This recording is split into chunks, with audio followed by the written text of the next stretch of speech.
Hi everyone, I'm Sierra Morris, and I'm so excited to help you warm up for your walk or run today as part of your Crimson Couch to 5K training program. We've got a series of exercises to help you loosen up your muscles and get ready to crush your workout. So tie up your laces tight and let's get started. Our first exercise is leg swings. Stand with your feet shoulder width apart, with your hand on a wall or a chair to stabilize yourself, and start to swing your leg from your hip in front of you, then behind you.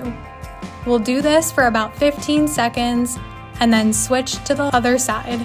You should be feeling this in your hip flexors and your glutes. Now you can switch legs by turning around and completing this on the other side.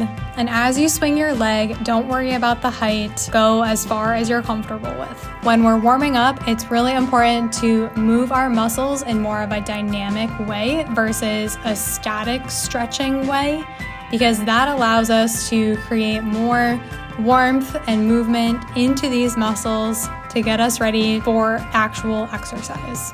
Next, we're gonna do another version of leg swings side to side. So stand with your feet shoulder width apart. Again, your hand can be on a chair or on the wall. So start to swing your leg from your hip side to side. Again, do not worry about how high your leg goes. Do whatever feels comfortable for you. Okay, now switch sides. Continue on your other leg for about 15 seconds. You should be feeling this in your hip flexors and your glutes. And this is really important for running and walking because those are our major muscle groups that help us move forward. And these are the muscles that are going to be working the most.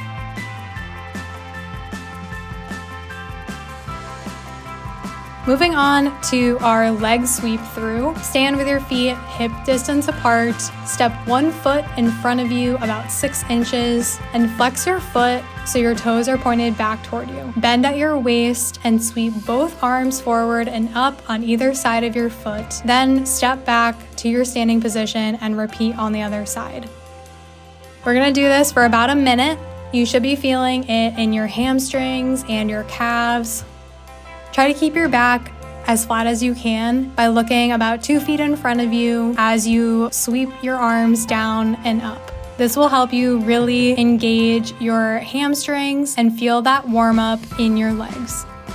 Next, we're gonna do knee hugs. Bend at your knee and bring your leg up, pulling it to your chest. Make sure to stand tall with your shoulders back and down away from your ears. Hold your knee up for a second and then switch sides, continuing in this way for about 30 seconds. You should be feeling this stretch in your outer hips, your hip flexors, and your glutes. You may notice that we're really warming up our legs because of course you're using your legs to walk and run during your workout today.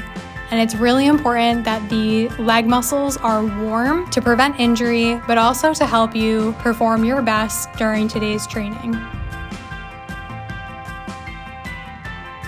Next exercise is hurdles. Stand tall with your feet hip width apart with your hands on your hips. Bend your leg at the knee and lift straight in front of you. Now open your leg outward to the side like you're stepping over a low fence or gate with each step. Then perform on the other side in the same way. We'll do this for about 15 seconds on each side, and you should be feeling this in your glutes, your groin, and your outer hips. Now switch the movement so your leg now closes instead of opens. Do your best to keep your hips pointing straight forward rather than tilting your hips out to the side with each leg movement. We'll do this again for about 15 seconds, and you should be feeling your groin, your inner thighs, your outer thighs, and your hip flexors working here. Our next movement is going to be sumo squats. Stand with your feet further than hip distance with your toes pointed slightly out and bend at your knees down into a squat any amount. Do not worry about going as deep as you can. Just go with whatever you're comfortable with. We'll do this for about 30 seconds. You can even widen your stance even more if you want more of a stretch in your inner thighs and your outer hips and glutes. All right, you're almost done. We are gonna finish with some butt kicks, starting off by running in place, really focusing on kicking your heel toward your butt. If you want a less intense movement, take out the jump and focus on marching in place, kicking your heel up toward your back. Then switch to high knees. Perform the same movement, now focusing on bringing your knees up as high as you can in front of you. Again, if you want a less intense movement, take out the jump and march in place, focusing on bringing your knees up as high as you can. And that's it. You're ready to go crush your workout.